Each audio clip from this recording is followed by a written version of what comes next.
Hello everyone, good morning to all of you. कैसे हैं आप लोग? आई होप कि आप लोग अच्छे होंगे और अच्छे से पढ़ाई कर रहे होंगे घर पे रह के।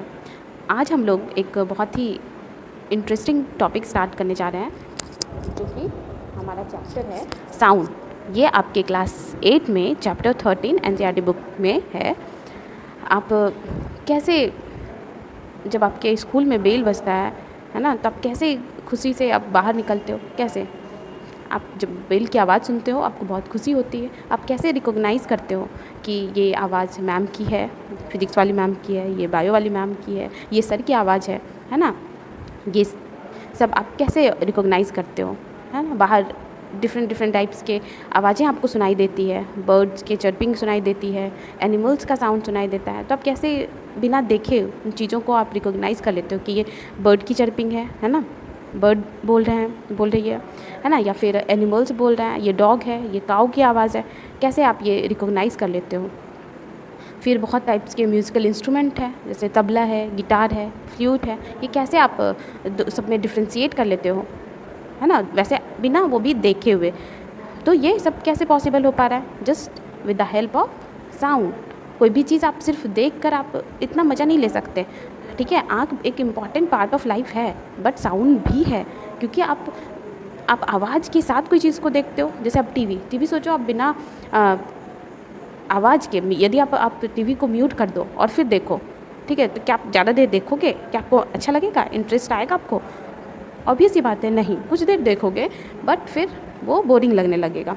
तो आपको उस चीज़ को इंटरटेनिंग बनाने के लिए आवाज़ की ज़रूरत होगी, है ना? म्यूज़िकल इंस्ट्रूमेंट सिर्फ आपको दिखा दिया जाए कि ये देखो ऐसे ऐसे, मतलब बजाया भी जा रहा है पर वो आवाज़ आपको सुनाई नहीं दे रही है, तो वो इतना इंटरेस्टिंग नहीं रहता है, ठीक है?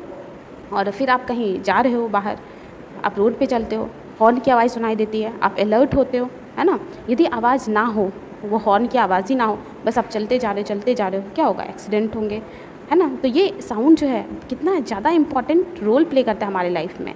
आप सोच सकते हो, आप थोड़ी देर के लिए आप सोचो, लाइफ क्या होगी यदि साउंड हमें ना सुनाई दे। यदि कुछ भी हम रिकॉग्नाइज़ ना कर पाते होते तो क्या होता, ठीक है? बहुत सारी चीज़ें अलग होती। ऐसा नहीं है कि ऐसे लोग नहीं होते दुनिया में जिनको सुनाई नहीं देती, होते हैं, ठीक है? फिर भी आप उनको किस कैटेगरी में रखते हो कि वो दिव्यांग है, तो उनको सुनाई नहीं दे रही है ना? हर चीज़ उनसे आप एक्सपेक्ट नहीं कर सकते, लेकिन हाँ, उनकी भी लाइफ अपने तरीके से वो एडजस्ट कर लेते हैं, ठीक है? तो इसका ये मतलब नहीं है कि हमें उन लोगों को अलग नज़र से देखना चाहिए, लेकिन साउंड आप सोचो, ये बहुत ही इंटरेस्ट पैदा करता है चीज़ों में। आप देखते हुए कोई चीज़ को आप देखते हुए, सुनते हुए करते हो तो, ठीक है? आज आप क्लास भी कर रहे हो, आपको आवाज़ सुनाई दे रही है, देख पा रहे हो, तो फिर आपको ज़्यादा इंटरेस्ट आता है। तो फिर जैसे कि डोर पे कोई है, नॉक किया, तो कैसे आप जाते हो कि हाँ कोई है? तो वो आप साउंड जब आप सुनते हो तो आप जाते हो, मम्मी आवाज़ दे रही है, तो आप आवाज़ आप तक पहुंचती है, फिर आप जाके देखते हो हम क्या बोल रही हैं। तो इस तरह से लाइफ में बहुत ज़्यादा इम्पॉर्टेंट रोल प्ले करता है साउंड। अब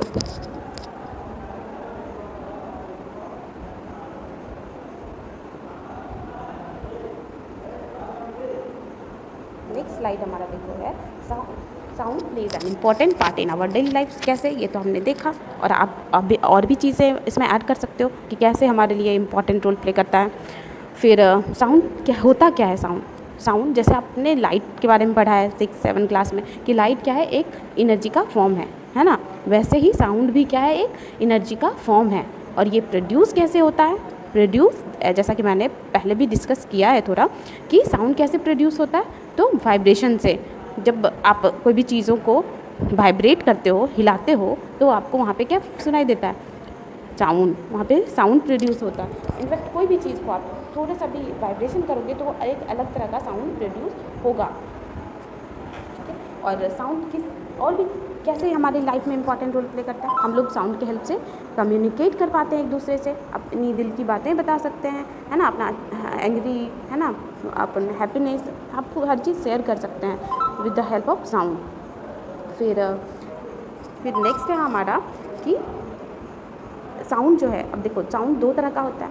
एक तो ये जो कि हमें अच्छा लगे सुनकर, प्लीज़र हो, और दूसरा जो अनप्लीजेंट हो, हमें अच्छा ना लगे, इरिटेटिंग साउंड, मतलब बहुत ज़्यादा इरिटेट कर दे ऐसा साउंड, तो वैसे साउंड को आप क्या बोलते हो जो अनप्लेजेंट हो, दैट इज़ नॉइज़। और ऐसे साउंड जो कि हमें प्लेजर दे, खुशियाँ दे, है ना, अच्छा लगे सुनकर, वैसे साउंड को आप क्या बोलते हो, म्यूज़िक। जैसे म्यूज़िकल साउंड हो गया, है ना। और जैसे हॉर्न की साउंड, हॉर्न का साउंड किस में आता है, नॉइज़ या फिर प्लेजेंट साउंड में, अनप्लेजेंट में है ना, नॉइज़। वो हमें अच्छा नहीं लगता, हॉर्न ज़्यादा देर तक कोई बजाता रहे तो बहुत इरिटेट हो जाता है, गुस्सा आने लगता है ना। और फिर जैसे कि क्या है, radio and television sound gives us information and entertainment.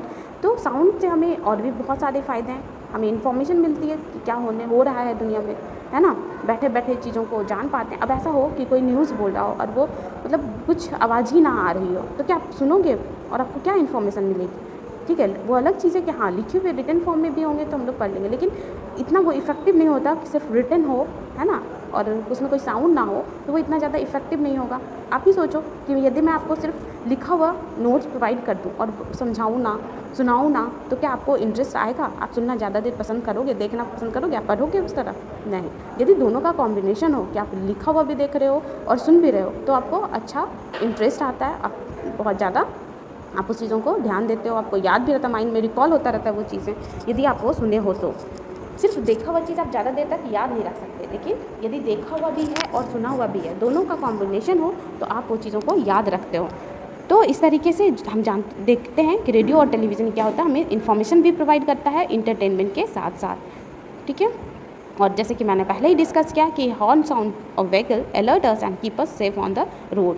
यदि हॉर्न की आवाज़ हमें नहीं सुनाई देगी तो वो हमारे लिए क्या होगा, हमारा एक्सीडेंट हो सकता है, हम लोग अलर्ट नहीं रहेंगे, बिना अलर्ट के ही क्रॉस करने लगेंगे, सुनाई नहीं देगी, कुछ भी आवाज़ नहीं आएगी, हम लोग क्रॉस करेंगे, एक्सीडेंट हो जाएगा, है ना। फिर आप सुबह उठते हो, यदि एकदम टाइम पे उठना है आपको तो आप अलार्म लगाते हो, अलार्म की हेल्प से आप जगते हो, है ना। तो अलार्म की जो साउंड है वो आपको जगाती है टाइम पे।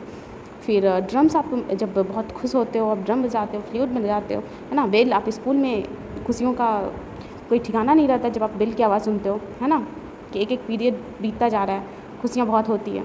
फिर विसल साउंड, हॉर्न साउंड, ये सब डिफरेंट टाइप्स के साउंड आप सुनते हो।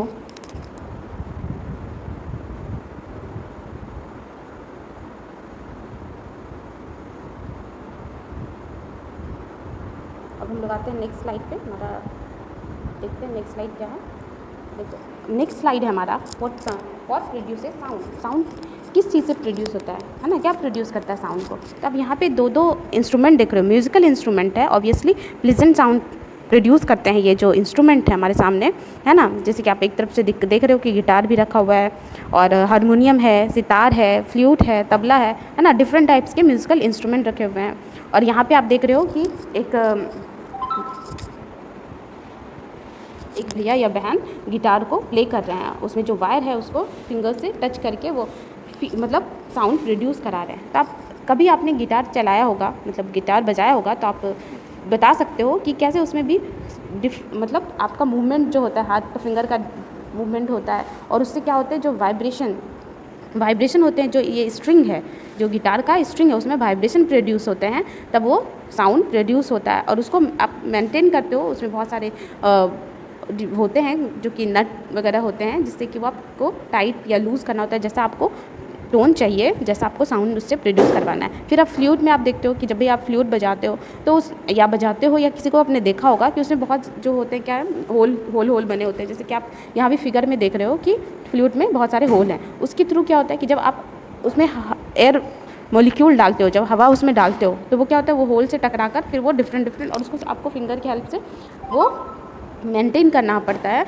जिस तरह का आपको साउंड प्रोड्यूस कराना है ना। तो यहाँ भी क्या है, वाइब्रेशन है, फ्लूट भी जब बज रहा है वहाँ पे भी वाइब्रेशन है। और आपके बुक में भी एक्टिविटी बहुत छोटे छोटे से दिए हुए हैं, जैसे कि आप एक घर के किचन से कोई पैन ले लो और एक स्पून ले लो, तो आप जब पैन को स्पून से स्ट्राइक करते हो तो वहाँ पे क्या आपको साउंड प्रोड्यूस होता है, आपको आवाज़ें सुनाई देती है। अब जिस तरह से आप उसमें स्ट्राइक करोगे उस तरह से साउंड प्रोड्यूस होते हैं। और आप जब उसको पकड़े हुए आपको फील हो रहा होगा कि जब आप वहाँ पे साउंड प्रोड्यूस हो रहा है तो वहाँ पे वाइब्रेशन भी फील हो रहा होगा। इनफैक्ट आप बेल जो भी स्कूल में लगती है उसके बाद जाके आप बेल को टच करो जस्ट बाद, तो वहाँ पे भी आपको वाइब्रेशन फील होगा, है ना। और भी है जैसे कि तबला भी आप जब तबले में आप देख रहे होंगे कि ऊपर से हाथ से उसके जो परक्यूशन है उस पर स्ट्राइक करनी पड़ती है, जो चमड़े से ऊपर बना हुआ होता है उस पर आपको ठोकना पड़ता है, और उसमें अप डाउन एक वाइब्रेशन फील आपको होता है, तभी वो साउंड प्रोड्यूस करता है ना। तो यहाँ से भी आपको पता चलता है कि साउंड प्रोड्यूस होता है कैसे, with the help of vibration की वजह से ही साउंड प्रोड्यूस होता है। फिर एक और एक्टिविटी है, जैसे आपके बुक में एनसीईआरटी की बुक में एक्टिविटी 13.2, उसमें क्या है कि आपको एक इंस्ट्रूमेंट बॉक्स या फिर एक पेंसिल बॉक्स ले लेंगे, उसमें आप एक रबर को स्ट्राइक मतलब इस तरह से अंदर डाल देंगे, आप बुक में देख सकते हैं, और दो, जैसा कि मैंने क्लास में भी दिखाया था, ठीक है, और दो पेंसिल आप उसमें अटैच कर दोगे। तो जब आप दोनों पेंसिल के बीच में जो स्पेस बचा है रबर का, उसको जब आप हाथ से टच करोगे, ऐसे हिलाओगे, तो आपको वहाँ पे आवाज़ भी सुनाई देगी और वाइब्रेशन भी फील होगा। तो ये एक एक्टिविटी ये है, आप घर के ज़रूर देखना, घर पे आपके एनसीईआरटी बुक एक्टिविटी 13.2 में है और पेज नंबर 158 है, ठीक है। फिर पेन वाला एक एक्टिविटी है जो कि आपका बुक में एक्टिविटी 13.1 में है, ठीक है। कि आपने पेन आप देख रहे होंगे उसमें कि एक बच्चा पेन को लिए हुए है और उसको स्ट्राइक कर रहा है, ठीक है। और भी एक्टिविटी, आप प्लेट को भी, वैसे प्लेट वगैरह को मत, बट प्लेट वगैरह से आवाज़ मत निकलवाना, मतलब कुछ ठोक ठोक के, जैसे खाना मम्मा खाना चाहिए, मम्मा खाना चाहिए, इस तरह से, वरना मम्मा डांटेगी, क्योंकि वो म्यूज़िकल साउंड नहीं है, वो क्या है, नॉइज़ है एक तरह से, तो वो इरिटेट करता है ना, अनप्लीजेंट साउंड है। मम्मा हो सकता है पिटाई भी कर दे, तो स्पून लेकर प्लेट में स्ट्राइक नहीं कराना है कि वाइब्रेशन चेक करें, मैम ने बोला है, ऐसा नहीं करना है, ठीक है। तो ये सब चीज़ों से आप, इन सब एक्टिविटी से आप देख सकते हैं कि क्या होता है, साउंड कैसे प्रोड्यूस होता है, वाइब्रेशन की वजह से। Sound is produced by a vibrating body. फिर बहुत सारे आपके बुक में एग्जांपल दिए हुए हैं, और देखिए जितने भी अभी हम लोग पढ़ेंगे कि डिफरेंट टाइप्स के क्या होते हैं, इंस्ट्रूमेंट होते हैं, म्यूज़िकल इंस्ट्रूमेंट होते हैं। ये चीज़ हम लोग अभी जानेंगे नेक्स्ट क्लास में। जैसे कि फ्लूट है, तो वो किस टाइप में आएगा, विंड इंस्ट्रूमेंट है फ्लूट, जहाँ आप विंड को कंट्रोल कर रहे हो, वहाँ पे उस तरह के इंस्ट्रूमेंट को विंड इंस्ट्रूमेंट बोलते हो।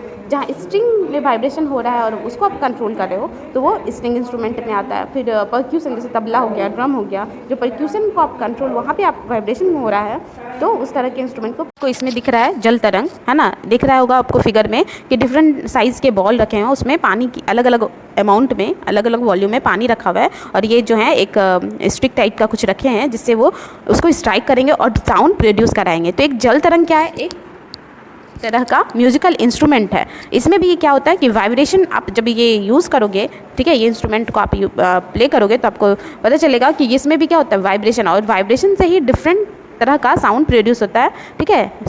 तो एक ये भी एग्जाम्पल है, ये भी एक एक्टिविटी है जो हमें बताता है कि साउंड किससे प्रोड्यूस होता है, वाइब्रेटिंग बॉडी से। Sound is produced by a vibrating body, ठीक है। आज के लिए बस इतना ही, अगले फिर हम लोग मिलते हैं नेक्स्ट क्लास में, तब तक के लिए टेक केयर, बाय बाय।